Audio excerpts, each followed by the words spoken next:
Alright, what's up, Algebra 2 students? So we're going to be talking about section 6.1, so chapter 6, section 1, properties of exponents. And going through this is just going to give us a lot more time in class to kind of practice with these and have some help with your teacher and help with your classmates. So getting these down and understanding these, hopefully you have this sheet of paper with you. You just have to copy down what we do here. So we're actually going to have 7 properties we'll talk about, give you a rule, an example, and kind of in your own words, kind of for you to explain it, and I'll help you out with those first two. So the first one we'll talk about here is the product of powers. So the first property is the product of powers, and these properties are all of exponents. And you'll notice right up top here we'll use the letters A and B, and A and B will be real numbers, and then we'll also use the variables m and n, and those will stand for integers. So when we're doing this, a and b are real numbers, m and n are integers. Okay, so maybe something to add in there. So first one, product of powers. Basically, if I have two powers or exponents that I'm multiplying together and the base is the same, you'll notice a is the same right there. Well, then all I have to do is add their exponents and I get an answer.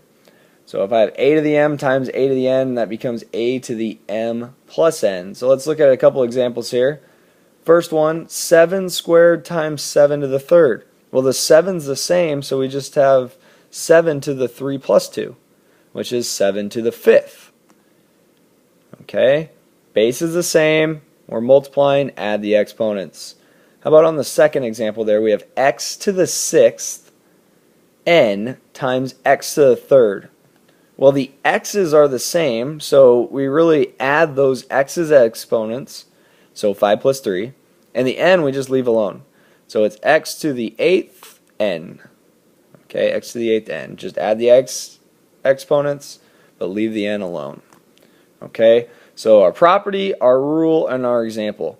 And kind of in your own words, I mean, what I usually say about this one is, when multiplying, add the exponents. Okay, when multiplying, add the exponents.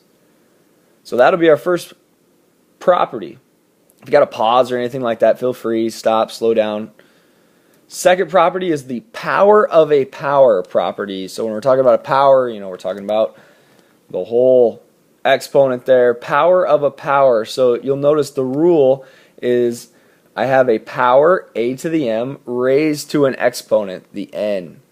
And usually a power to a power we think is a little better than or bigger than product of powers, so it's a to the m times n. So we're going to actually multiply the exponents here. So a couple examples, if we have 7 squared to the third, we just take 2 times 3 there and get 7 to the 6th. Okay, 7 to the 6th. Another example there, if I had x squared to the third, well, I'd just take 2 times 3 and I'd get x to the 6th. Alright, so power of a power, we're multiplying, and kind of that's in my own words, power to a power, multiply.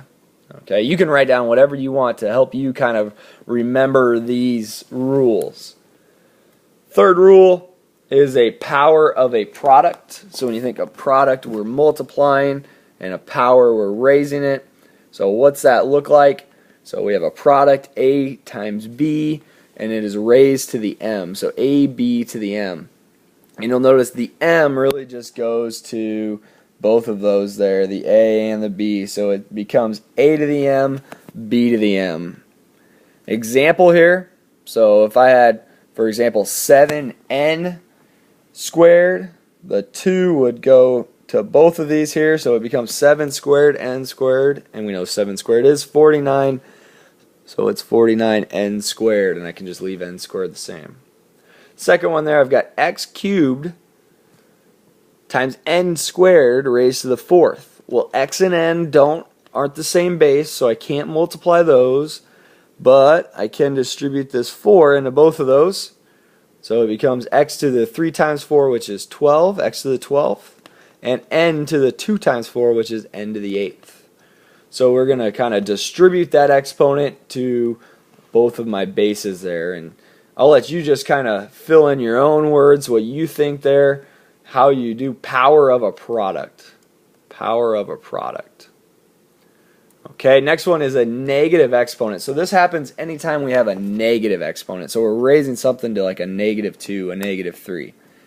And kind of the rule is we take a negative exponent and we flip it on the fraction. So we might move it to the bottom. So it becomes 1 over a to the m. So if I had a to the negative m, it becomes 1 over a to the m. And m can't be 0 on there because we can't have, you know, a 0 as my exponent. A can't be 0 either. So I can't divide by 0 there. So what does an example look like? So number 1 there, we got 7 to the -2.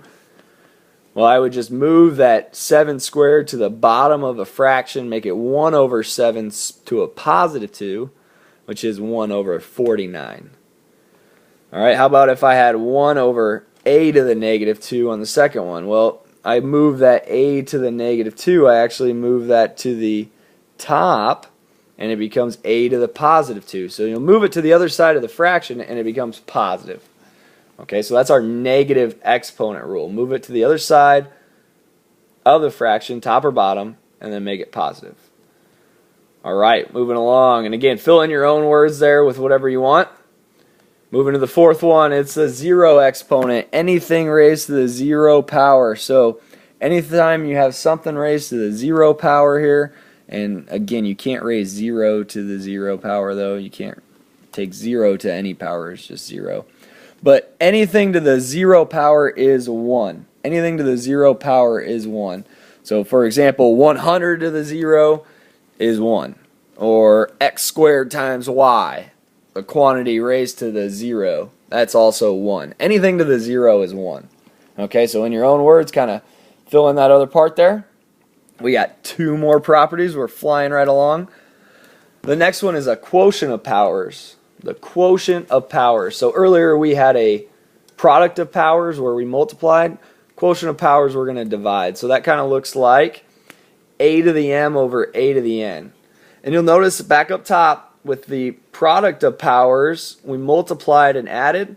Well, now with quotients of powers we're going to subtract. So it's almost kind of keeping in line there with the product of powers earlier. So a to the m over a to the n, that's actually going to be a to the m minus n. So bases are the same, subtract the exponents.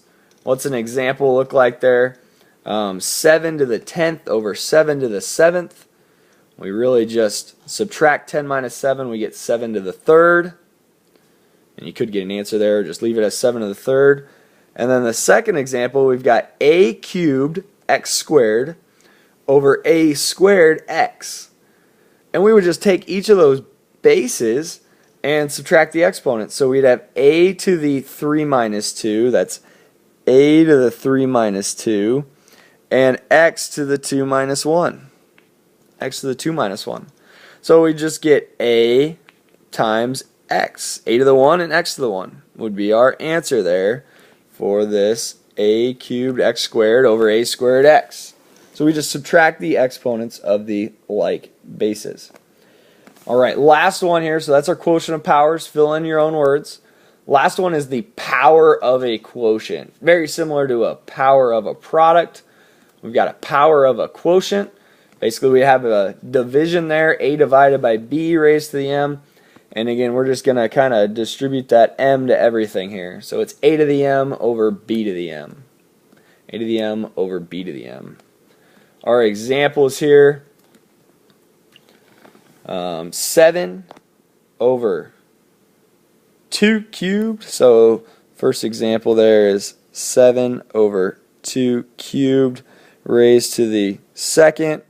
I would distribute that 2 to both of these. We get 7 squared then over 2 to the 6th. And 7 squared is 49 over 2 to the 6th. However you want to do that there. And then the second example is x to the 5th over m squared n to the 3rd. This 10 just goes to all 3 of these. It's got to go to all of them. So it becomes x to the 5 times 10 or x to the 50th. M to the 2 times 10 or n to the 20th. And n to the 3 times 10 or n to the 30th. So make sure you fill in your own words right there. This is the properties of exponents, our properties, our rule, an example of each. We're going to play with those in class tomorrow, so make sure you bring this back with you to help you out. You can also use this on any quiz, so good thing to have it filled out. All right, we'll see you in class tomorrow, Titans. Go Algebra 2.